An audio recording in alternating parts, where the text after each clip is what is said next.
Julia? Ako super kinakabahan pa rin, pero excited kasi ang main excitement ko sa story ng Amazon run is yung lesson na may share. So sana this time sa television na mas longer, yung mga kwento na hindi nabanggit, mga kwento ng bawat ina sa storya na mas mahihimay-himay. Doon ako excited ma-share sa mga tao gabi-gabi. So wait, Mega, meron pa? Kasi nakita na namin yung sa Prime eh. Hindi pa. Talaga? Oo, mas mahaba. Ito nga ang sabi nila, tuwa-tuwa kami kasi kung dati nabibitin yung audience namin na twice a week nila napapanood, this time po sa Kapamilya Channel, 5 times a week niyo po mapapanood for mga siguro mga 16 weeks. 16 Pero weeks. 5-5 every week. Every day yun, na ganun din kahaba. Ganun kadami yung hindi napakita. So, we're very excited. Ako, I'm excited kasi dami pa namin eksena, hindi pa namin napanood. Sam, you wanna say something? No, continuing what Ate Shawi said, it's the same. It's 16 weeks, it's 80 episodes, I think. So, mas buo yung kwento nito. Parang extended version ang mapapanood yung mga tao. Yeah. Ikaw, Janice, how does it feel na... Well, sanay ka na, sa prime time ka, nakapanood ka namin lagi. But with this one? This one, they'll see more of the story. They will understand it more. Iiyak siguro sila more. Yeah, pero I think it's that. It's a better understanding of each character. So mas maraming tissue. Kung maraming tissue na nung sa prime, mas maraming Kung tissue. tatlo dati, ngayon baka yung isang pack na. Towel daw, sabi ni Julia. Okay, let's open the floor now for questions, no? Let's start with sa ating makasama ito. Kuya EJ, baka merong gusto magtanong Of dyan. course, siyempre we will entertain questions from our media friends here. Later on, ibabasahin mo na. First up, I'd like to greet everyone na good afternoon. Thank you all for coming from Dreamscape Entertainment. Thank you. And siyempre the presence ng management nila. Ayan, Ojo Diaz is here. Cornerstone is here. Mac Marila and Power Caressing. Okay, ibibigay ko ng microphone sa ever-reliable nating media friend, si Jeff Oligar TV. Hi Jeff! Can you move forward? Punta ka dito para ma-capture ka ng live streaming natin, Jeff. Thank you. Ayan. Nay Mega, grabe ka. Share mo yan. Hindi pwedeng hindi kung ano yan. Tsaka Julia, you look different. Go, Jeff. And so good afternoon sa mga cast and sa media friends natin at sa mga nanonood na po. Kung naiyak kayo ng gusto dun sa Prime Video, well... Kala ko iiyak na si Jeff eh. Well, abangan nila sa Prime Media. Bago nating abang na Saving Grace. So, on with the questions. So, nag-promote si Jeff. I know, di ba? Parang cast Jeff. Oh, I love Jeff. Go ahead, Jeff. Sorry. Okay. So, on with the questions. Una kay Miss Julia Montes. Ano yung biggest lesson na natutunan mo at pwede mong dalhin from the series? Siguro ang biggest lesson po, hindi lang dahil iniluwal mo ang isang bata, matatawag ka na talagang ina. Maraming pagkakataon sa buhay natin. Like ako, I'm blessed to have my own ganun na hindi ko biological mom, pero tumata yung nanay, higit pa sa nanay sa akin, which is si Momski ko. So, napatunayan ko na ang love, ang motherly love, hindi lang dahil galing sa'yo. Doon mo mapapatunayan na mahal mo ang isang tao. Malaki ang aspect or ang hirap explain into words ang love kasi kapag nagmahal ka motherly, ang lawak-lawak nun, unconditional, ang lalim, parang mas malalim pa sa dagat. Ganun ko siya na e-express. So siguro yung lesson talaga doon, hindi lang dahil iniluwal mo ang isang bata, matatawag ka ng ina. Okay, thank you. And next question for the one and only megastar, Miss Sharon Cuneta. Ayun, paano nyo naman po na-apply sa series ang pagiging mother? Actually, yung basehan ko sa tunay na buhay, yung pagpapalaki ko sa mga anak ko. Tapos, yung roles din nila Janice, tapos ni Janica, at ni Julia bilang si Ana. Lahat kasi ng iba-ibang klaseng nanay kami dito, di ba? Si Julia hindi niya anak si Grace, pero parang turing niya, totoo. Ako, hindi ko mapakita sa kanya, siya pala yung mga hindi pa nanood, sorry, spoiler. Alam na yata nila yun. Tapos si Janice naman, kahit may mga problema si Helena, minahal na din naman niya yung anak ko. Tapos, si Elise naman ako yung nanay niya. So medyo, tapos si Jenica, meron din mga pinagdaanan, kaya hindi niya siguro ma-commit yung sarili niya sa pagiging mabuting ina kay Grace. Pero maraming mga rason kung bakit nagiging gano'n ang isang tao. Sa akin, parang yung ibang mapipick up ko, makaka-enhance doon sa pagpapalaki ko at pagiging ina ko. Unti-unti sa bawat character nakapulot ako, pero hindi ko ma-pinpoint. Pero ang ending lagi is pag ang napulot mo yung mga makabubuti at makakadagdag sa role na ginagampanan mo sa tunay na buhay bilang ina na. Parang that's the best. So ako natuto akong marami sa show na ito. Iba-ibang pinanggagalingan ng nanay.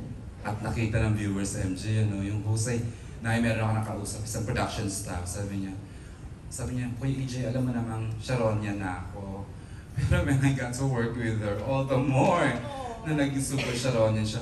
From what she saw, professionalism, yung acting na binigay mo dito, Nay, itago natin sa pangalan. Charing lang, joke. Hindi ko not gonna tell. Pero, you know how the production fell in love with you in this series. I love them so much. Nagiging family ko pag mga magagaling tsaka mababait. Ganun yung buong staff, crew, at saka syempre yung cast members. We all know that. I think in every scene naman I did, hindi pwedeng solohin mo. I think I really owe a lot to Julia, Janice, Elise, Sam, Eric, si Jenica rin, si Christian. Parang madadala ka sa galing din nila. So nakakahiya naman, hindi mo rin ibigay. Considering, pang-ilan mo pa ng teleserye, pangalawa pa lang ito na yun. Unang drama talaga, unang drama Hindi talaga. to alien sa'yo ang teleserye. Tapos sabi ko nga kila Kylie after, sabi ko, at saka kay Tita Cory, sabi ko, natuwa na ako sa teleserye. Noon kasi takot na takot ako, di ba? Yung sobrang puyat, sobrang Ngayon, sobrang enjoy. Kasi sila lang nakakasama. Yung I would really look forward to going to work.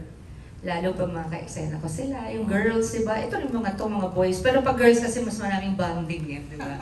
So kami nila, Janice. Janice de Belen, veterana sa teleserye. Oo, sobra. Ay, saludo ako lagi kay Janice. Ay, sa kanya. Kasi I don't know if you guys, I'll repeat it, I said this na before. I don't know if you get it kung nadja-justify on screen. Pero in real life, pagka-eksena mo siya, yung mata niya talaga nangungusap. Kasi I get lost in your eyes. De sobrang galing talaga. Silang lahat. Yes. Lalo tong anak ko also, di ba? Dami kong napupulot sa lahat ng katrabaho. So that really made me give my best. Kaya na first time ko rin kasi mag-portray ng role na katulad ni Miranda. So I had to, siguro I felt I had something to prove na I could do a role that was different from every other role I've done. Mukhang different naman talaga. Alright, thank you, Jeff. You're good? Jeff, no? Maraming salamat, Jeff. Before we give the mic to Alan Santon, siya yung next sa magtatanong, na-restrain siya, no? Parang ako na yung napapagod na parang pigil na pigil. Parang, when was the last time you did something like that? Gusto ko madrasta. Madrasta, right? 20-something years Actually. old. Oo. 29 years, 29 years. No way. Ay, Yeah, 1996. 1996. 1996? Yes. Yeah. Tapos, with the guidance of Direct FM and Direct Dali, syempre. Kasi sa umpisa, ganun yung character niya. Di ba sabi ko noon, parang marami siyang dala-dala. Pero meron siya ring papel as a public figure Tapos nung ending, bilang bumulag sana. Dahil talagang lahat ng pinipigil niya since nangyari yung... Sumabog na Yes, no? sumabog na. Kailangan ng ganun. Let's, pasagot ko lang si Janice's reaction sa sinabi ni I Mega know. kanina. Yung mata mo daw nangungusap na. Thank you naman, Mega. Thank you naman. You know, even I was very happy to be working with Mega. And she's so professional kasi lalo na to sa eksenang nagsampalan kami. Siyempre, normally, talagang tatanungin mo naman kung okay lang. Mabilis pa siya sumagot, yes! Yes, it's okay. Ilang take yun? Nakatatlong sampal tayo. Sabi ko, ang liit ba nakasampal. No, but it was fun working with her. Yeah. Siyempre, kahit papano, alam ko na maraming tao ang nakaabang na makita kami magkasama. Diba? Kasi matandaan ako. So, di ba parang, okay, pakita natin okay tayo. Wala tayong okay naman tayo, di ba? So, it was really good working with her. Acting showdown yun di ba? Yeah. Let's just ask lang quickly si Eric, si Oh, Sam, at saka si Elise, experience working with the greats. Eric. Well, syempre ako bilang baguhan lang sa showbiz. Ay, Wow. grabe naman. Teka. Tigil ka. Totoy ka pa, nakikita kita sa palibasa. Ayun, masaya talaga. I mean, lahat naman ng nagawang taping. Syempre masaya naman, nakikisama ka naman, maayos naman lahat talaga, di ba? Pero ito hindi, lalo na si Becca sa taping. Well, parang ano mo yun? Actually, parang kami mag-partner sa tawa. Pag may eksena kami ni Eric, na pagpasok pa niya, Erica, kasi ang hilig niya mag-arting parang bading. Ang galing niya eh. Oo. Tapos pag may nalalaman nagbutiki ako, yun dito bumagsak. Tuko pala, bumagsak sa katatawa yan. Private joke natin. Nagbibiro kasi ako lagi na one of the girls ako. Hindi, kasi ang cute ni Sam eh. Hindi, joke. Nadadala ka. Nadadala lang. Eh, yun nga, masaya. Walang dull moment. As in, puro kwentuhan ko. Minsan tinitingnan ko na si Direk. Parang, baka naiinis na si Direk. Dahil wala may nagpa-blocking na, pero tuloy-tuloy pa rin ang kwentuhan. Pero pag automatic tawa ulit kami, magkwentuhan kami. Trabaho.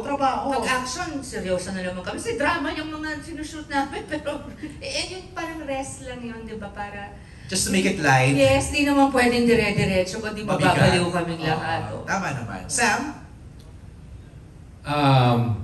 Ako, bago mag-start yung teleserye, kasi I've known Ate Shai for tagal na, pero never kami magkasama sa project. Nagbarkada sila nila. Yes, super close kami ni Casey before. And ako, kabado ako. Every project na that I start doing, lagi ako sobrang kabado. Mas lalo kasi megastar. So, yung mga first scenes namin, oh my gosh, yung Tagalog ko, baka nahihirapan ako, oh my gosh, nakakaya naman, parang nabubulol ako, oh my gosh, sobrang megastar to, sobrang nakakaya talaga.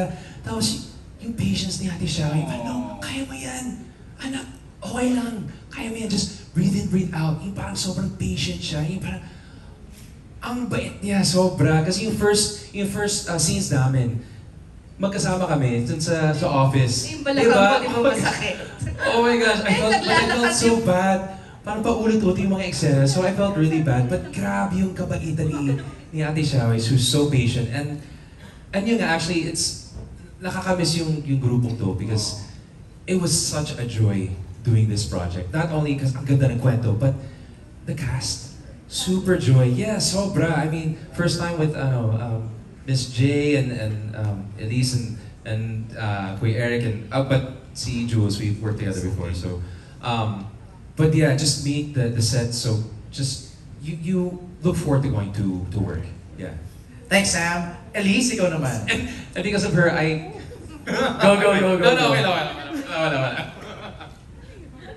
Yun, years na kami. Hindi na kami makaka-move on dyan. She introduced me to something that helps me with my diabetes. Dahil gusto Ah. lang si Sam kasi parang anak ko. So parang nababother ako dun sa, yun, pag sorry siya na sorry, siya.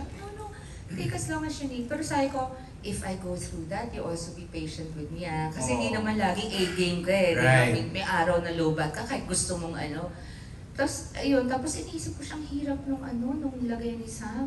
Inaalala na nga yung pag-Tagalog, hindi pa makakain ng sugar. So dinadalan ko siya kung ano-ano yan, mga popcorn. Parang mother, no? Yes. Actually, Si Ate I like Shaway. modeling. Sobra. Super. And then Elise, ikaw naman?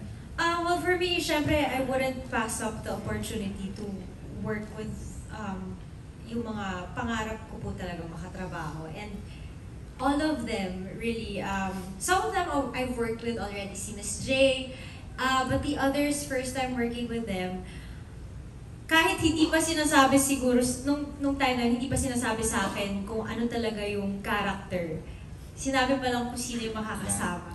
Go na ako agad. Kasi hindi ko talaga mapapalagpas na hindi makatrabaho ang mga taong nakatrabaho ko ngayon. And since now, very intentional na din kasi ako sa pagpili ng trabaho because I also want to spend more time with my kid. So ito yung isa sa hindi ko matanggihan and I won't regret it. Yeah. Kasi MJ of late, yung mga projects na ginagawa niya sa Dreamscape, ang gaganda. Oo. Talagang tatak, tumatak Ganda yan siya. sa ano, Yes. portfolio mo. I know. Diba, no? Alright, Alan Sancon will ask